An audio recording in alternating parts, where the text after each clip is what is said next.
Você já percebeu como a mídia e políticos de esquerda são rápidos em rotular alguém como extrema-direita sem entender realmente o que isso significa?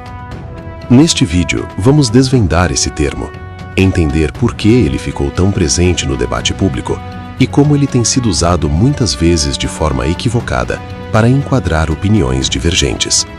Fica comigo até o fim para entender como isso impacta o discurso político e a nossa democracia.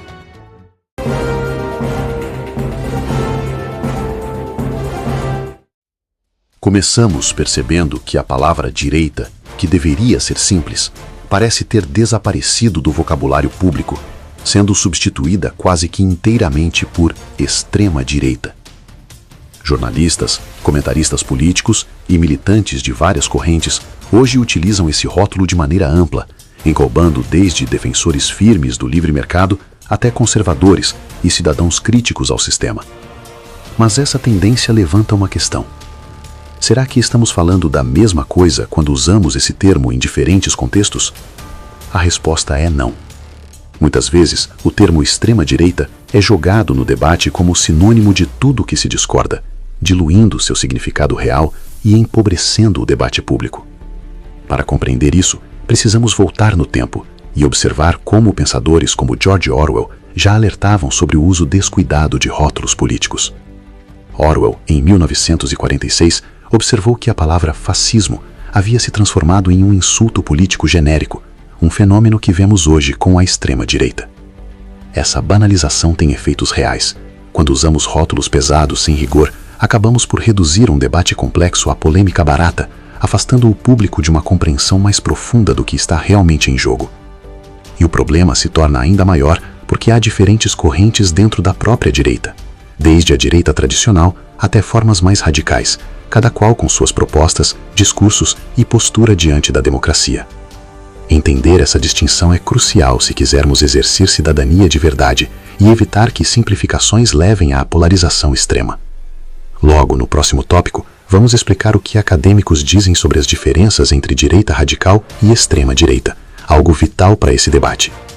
E se você até agora acha que os termos políticos são apenas palavrões ideológicos, espere para ver como eles impactam nossa percepção e nossa convivência democrática.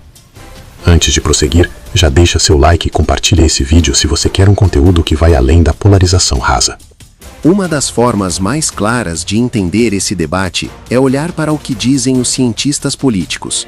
Para Cas Mudde, um dos nomes mais influentes na área, existe uma diferença importante entre direita radical e extrema-direita. Segundo ele, a direita radical pode ser firme em suas críticas à cultura dominante ou até defender mudanças profundas, mas aceita as regras do jogo democrático, como eleições e alternância de poder. Já a extrema-direita, na definição mais estrita, não aceita as bases fundamentais da democracia.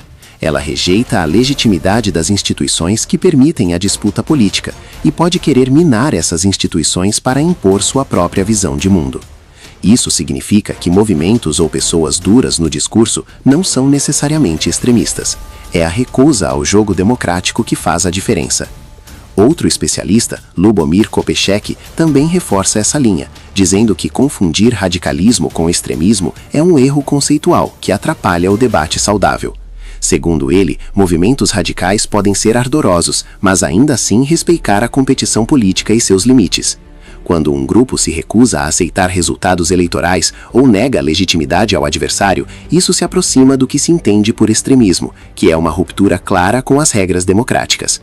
Por isso, é importante separar quem questiona o sistema de forma intensa daqueles que querem derrubar o próprio sistema democrático. Esse tipo de distinção ajuda a evitar armadilhas retóricas e a debater política com mais honestidade intelectual. Vamos aprofundar ainda mais isso no próximo bloco, observando como essas ideias se manifestam no mundo real. No debate político brasileiro e global, observadores notam que o termo extrema-direita é muitas vezes utilizado como uma arma retórica para desacreditar adversários ou associá-los a ideologias autoritárias históricas. Alguns pesquisadores afirmam que esse uso decorre menos de análises rigorosas e mais de narrativas construídas por partes interessadas em moldar a percepção pública.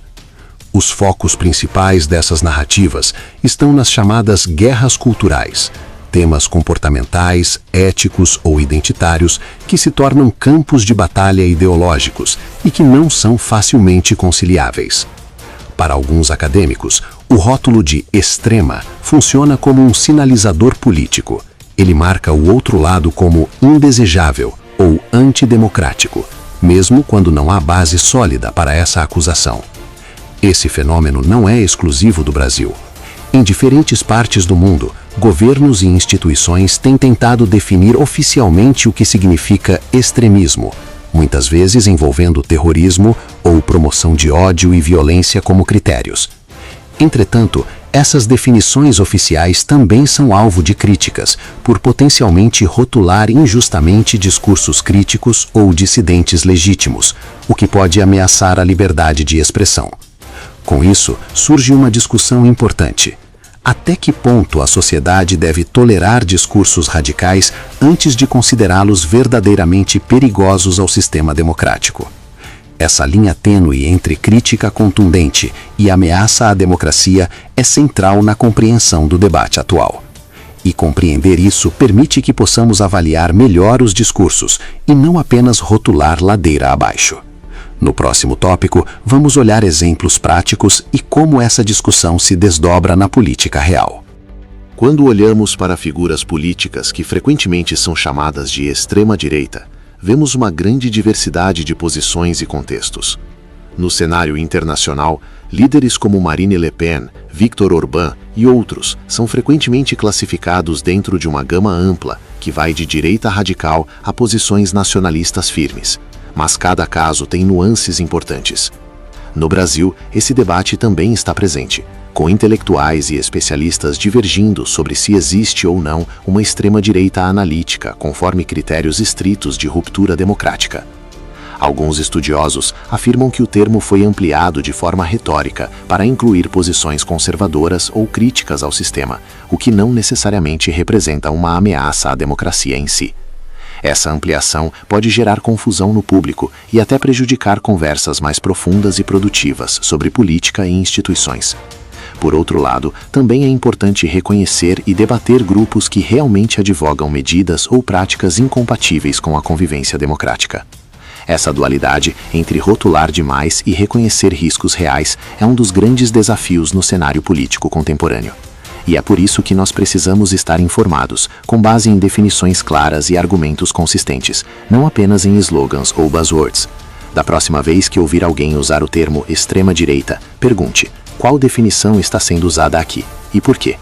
Agora vamos concluir com as principais ideias e o que você pode levar para o seu entendimento político diário. Ao revisitar tudo o que vimos, fica claro que o termo extrema-direita não é algo simples ou universal, mas tem sido usado de maneiras variadas e até contraditórias no discurso público. Entender a diferença entre crítica radical e ruptura democrática é essencial para distinguir opiniões vigorosas de posturas que realmente ameaçam as bases da convivência política. Rotular diferentes grupos ou pessoas com termos carregados sem rigor analítica empobrece o debate e impede que nós, espectadores e cidadãos, pensemos de forma crítica e informada. No fim das contas, a política é complexa, cheia de nuances, e é nossa responsabilidade buscar compreensão além das manchetes e das simplificações. Perguntar sempre o que se entende por isso quando ouvimos termos como extremismo, radicalismo ou extrema-direita é um passo importante para um debate mais saudável. Por isso é tão valioso buscar fontes confiáveis, ouvir perspectivas diversas e questionar narrativas simplistas. A democracia não é apenas um sistema abstrato. Ela depende de cidadãos capazes de pensar criticamente e dialogar, mesmo diante de discordâncias profundas. E essa reflexão é algo que você pode aplicar em qualquer discussão política, em qualquer momento, sem medo de simplificações. Mais do que concordar ou discordar, o convite aqui é para refletir, questionar e buscar informação de qualidade antes de aceitar narrativas prontas. Quando você se aprofunda nos conceitos, passa a perceber que a realidade política vai muito além dos rótulos fáceis e das manchetes chamativas. E é exatamente esse tipo de reflexão que fortalece o debate público e contribui para uma sociedade mais consciente e democrática. Se esse conteúdo te ajudou a enxergar o tema por outro ângulo, se inscreva no canal, ative o sininho para não perder os próximos vídeos e compartilhe este conteúdo com quem também gosta de discutir política com mais profundidade e menos superficialidade. Sua participação faz toda a diferença para que esse espaço continue crescendo. Até o próximo vídeo.